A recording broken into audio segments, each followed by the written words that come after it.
Tamu podcast Mana Kehidupan episode yang ketiga ini adalah Bapak Dr. Sultoni. Orang lain lebih memanggilnya sebagai Ustadz Sultoni, tapi saya punya panggilan akrab kepada beliau Abul Yatama, karena seperti kita lihat beliau kegiatan utamanya adalah ngopeni atau merawat anak-anak yatim di Salatiga. Beliau rutin mengajak masyarakat untuk memperhatikan dan menyantuni anak-anak yatim yang perlu betul-betul kita dukung. Assalamualaikum warahmatullahi wabarakatuh. Kita berjumpa kembali dengan podcast Makna Kehidupan. Sebagaimana yang telah kita saksikan tadi di video pengantar, kita sangat terhormat pagi ini kedatangan Bapak Dr. Sultoni. Alhamdulillah, selamat pagi Bapak Sultoni. Selamat pagi Pak Anu. Ya, salam hidup kembali hari ini. Selamat melakukan banyak hal positif. Nah, untuk podcast ini Pak Sultoni, harus saya konfirmasi kembali, kita sudah siapkan 5 pertanyaan itu, dan mohon nanti dijawab dengan santai saja, dengan terbuka, jangan sampai nanti saya terkesan mengalahkan begitu. Jadi semuanya tamu dari podcast Mana Kehidupan itu istimewa. Jadi mereka semua layak dipandang, layak dihormati sesuai dengan backgroundnya masing-masing. Itu podcast Mana Kehidupan ini supaya semua kemudian ini Pak Sultani bisa mengetahui bahwa diri mereka itu juga istimewa dengan apapun yang terjadi terhadap diri mereka. Jadi begitu, nggih. Pertanyaan pertama Pak Sultoni, apa yang membuat Bapak merasa paling percaya diri dan kuat?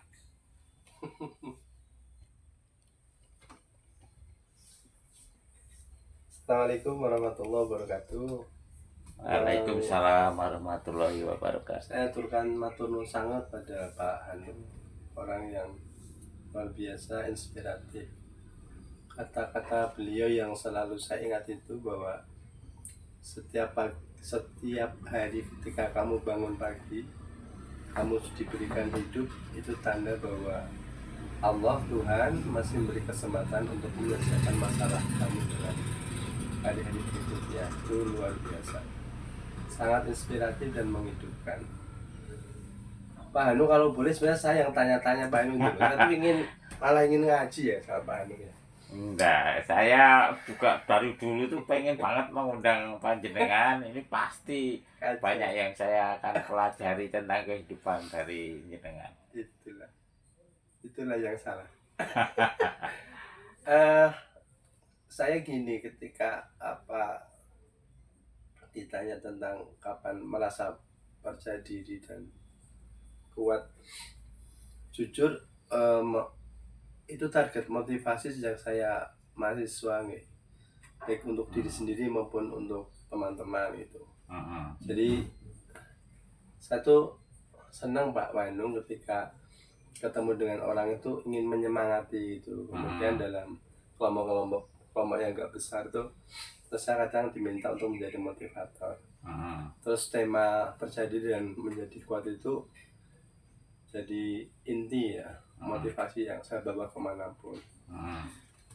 Namun dalam perjalanan itu saya nemu satu cerita Pak. Gimana itu? Wah, menarik ini mesti. Enggak, sebenarnya bukan cerita diri sendiri, cuma saya nemu kisah yang bagus. Jadi ada satu desa itu akan mengadakan satu pertunjukan piano tunggal ya. Solo organ gitu ya. Solo organ, tapi itu ke piano. ada seorang master yang akan datang, seorang master yang akan datang.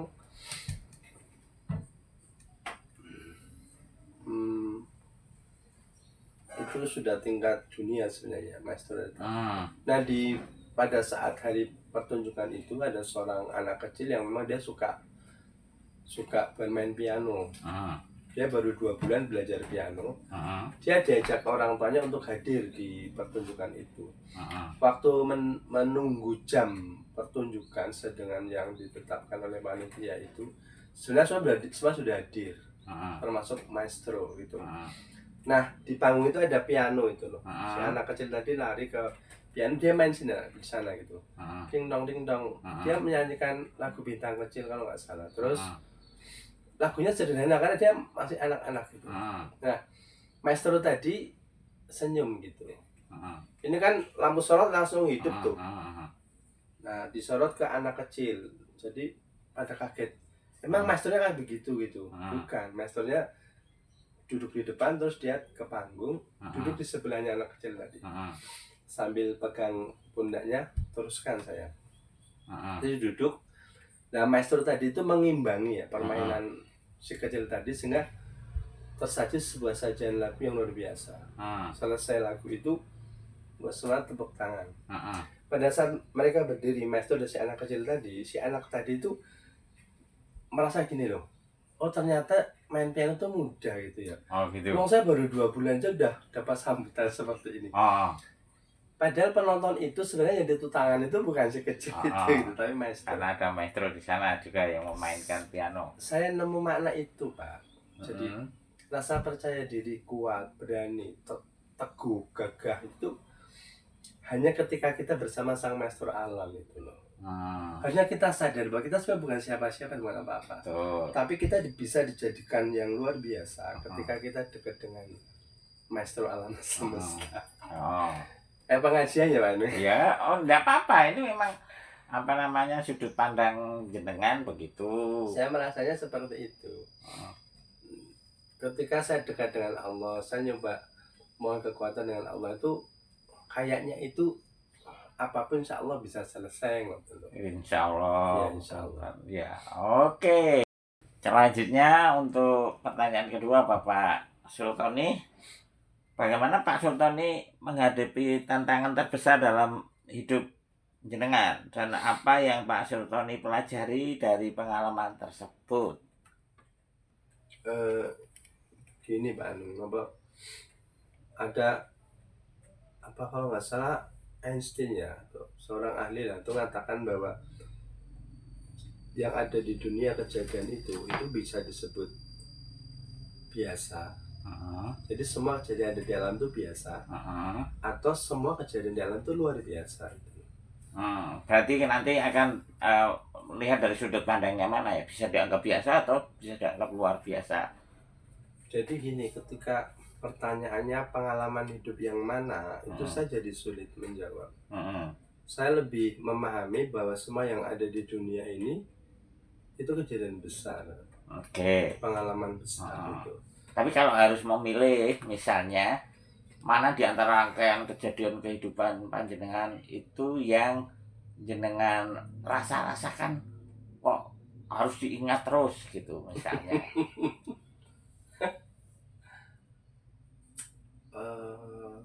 Apa ya? Mungkin pernikahan ya. Ada apa di pernikahan?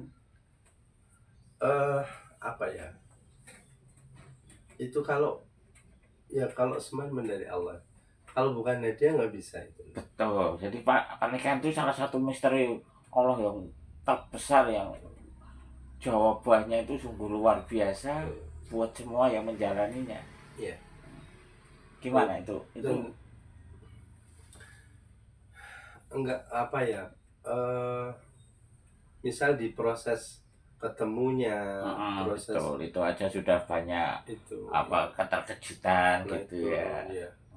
Terus sampai disahkan ya secara agama itu juga banyak kejadian itu loh yang saya rasakan Allah itu luar biasa.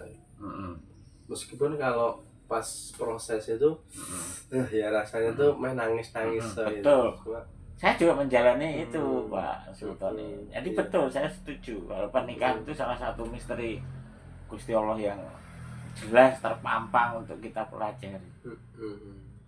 Nah itu kan sampai sekarang tuh saya masih belajar ya dengan takdir nikah itu.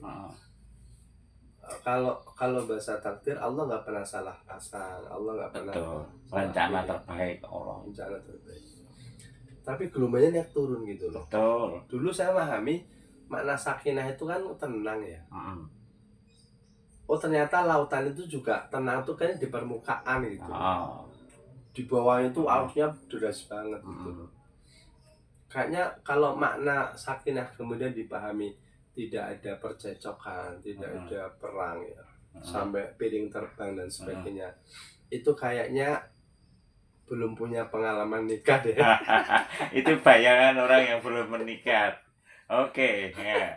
Tapi sebenarnya itu kan yang diuji oleh Allah adalah kamu bisa nggak sih tetap tenang dalam kondisi yang krodit ya. Betul. Kamu bisa. Nah, saya nemu ayat penyempurna laki-laki adalah wanita ya. Itu ya dinikahin gitu.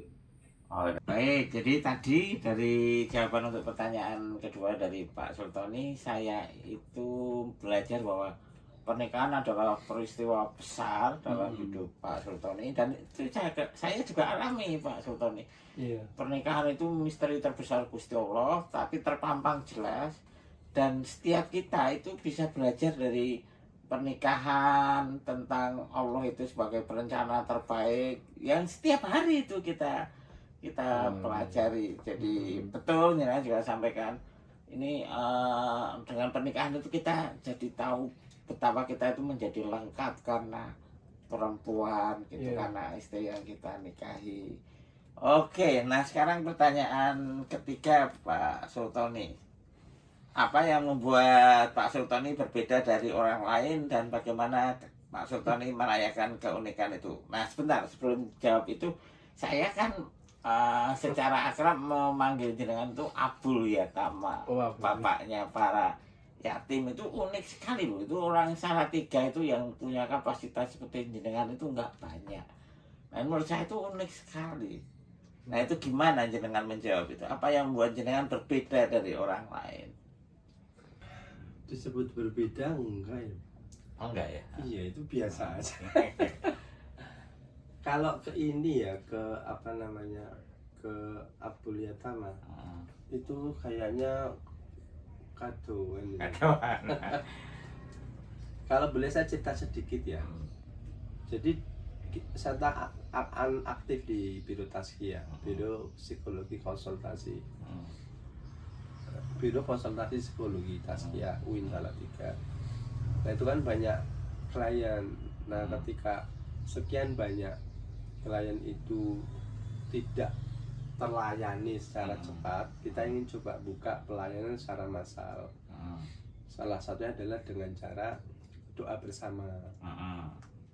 Tapi makna doa itu harusnya dilakukan dulu, jangan hanya minta. Kalau iya karena butuh, iya karena nasta'in. Kalau mau minta pertolongan tuh harus beramal dulu. Maka dalam konsep majelis doa yang ada di UIN itu kan sedekah dulu. Betul. Nah, salah satu, dan itu udah lama banget Pak. Saya tuh ingin menggabungkan antara doa dan beramal. Maka kemudian kita coba setting, setiap kali kita ada majelis doa itu anak-anak yatim kita undang.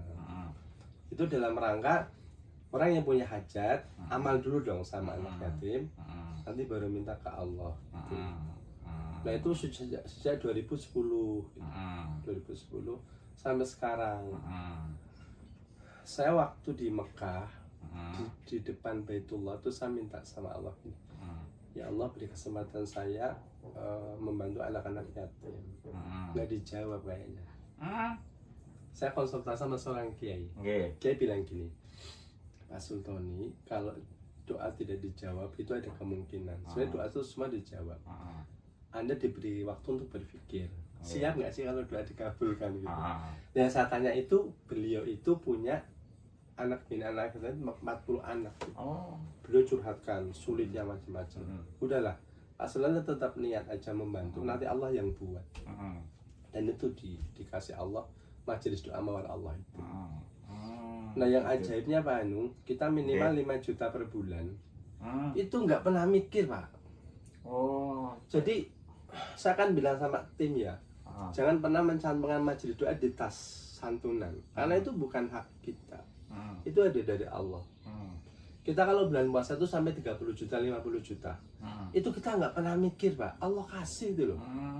Orang kalau mikirnya anak yatim, itu ya cuma perantara aja, nanti Allah yang nyukupin gitu. Oh gitu.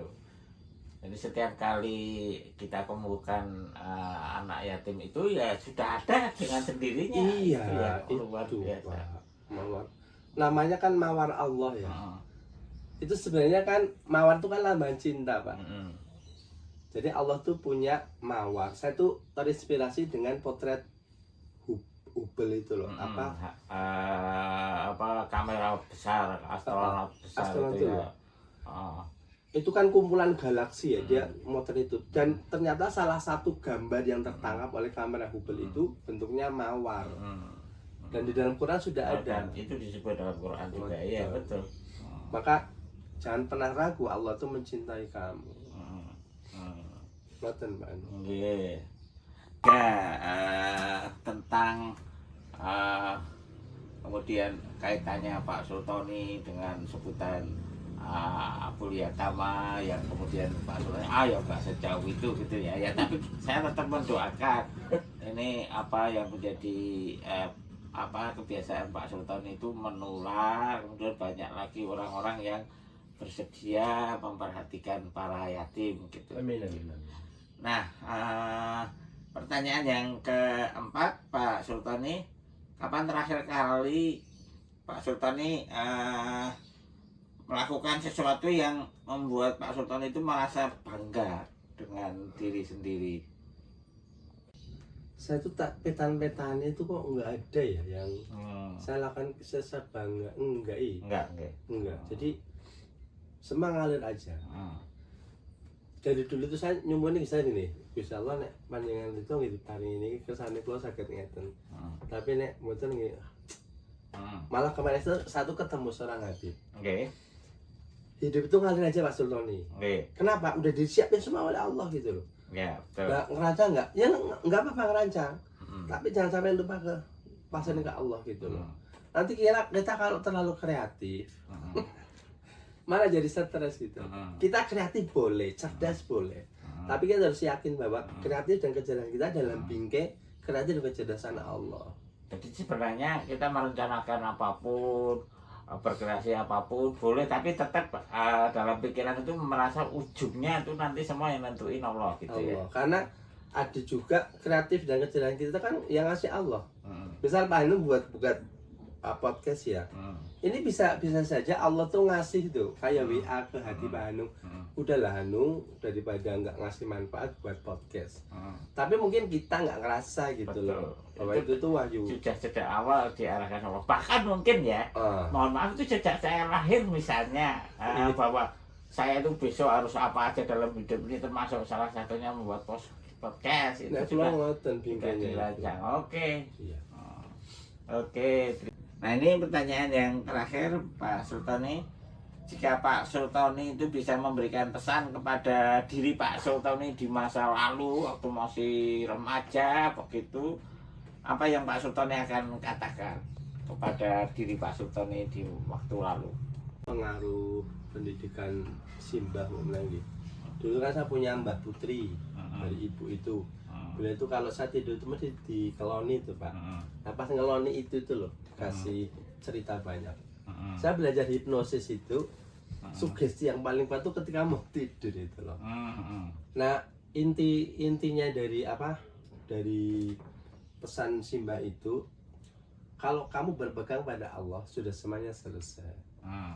Terus saya tuh dulu seneng ya, misalnya menyendiri Pak Anu. Anu ngumpulin tasbih, nyebut Allah, kadang nangis sendiri. Kalau di rumah ada masalah atau sekolah, terus saya maturnya ke Allah gitu loh. So kadang-kadang tuh hati tenang, ada jalan keluar. Nah itu kalau dulu misalnya saya agak istiqomah ya, diterusin aja, mungkin lebih tenang sekarang itu. Jadi kalau saya bisa pesan sama Sultan di muda itu, udah keyakinanmu, kecintaanmu ke Allah itu jadikan pegangan sampai apapun, dan dalam kondisi apapun, jangan pernah beralih ke apapun dan siapapun. Oke. Itu ya, jangan jenengan itu ya. Bukan jangan lah ini. Enggak jangan. Bahwa perlu sekali selalu membawa Allah dimanapun pada aktivitas apapun. Iya. Ya. Baik, terima kasih sekali Pak Sultoni sudi hadir di podcast Makna Kehidupan. Saya kok meyakini betul bahwa semua tamu podcast kehidupan ini bahasa saya unik. Mereka membawa inspirasi dengan cara mereka masing-masing kepada semua pemirsa podcast ini. Mudah-mudahan ini menjadi amal jariah panjenengan juga. Dan kita tentu jangan mengharapkan banyak yang belajar dari kehidupan masing-masing. Tidak perlu mengalami semua peristiwa kehidupan itu secara langsung, tapi kita bisa belajar dari orang lain juga. Ya, sekali lagi saya ucapkan terima kasih. Assalamualaikum warahmatullahi wabarakatuh. Waalaikumsalam warahmatullahi wabarakatuh.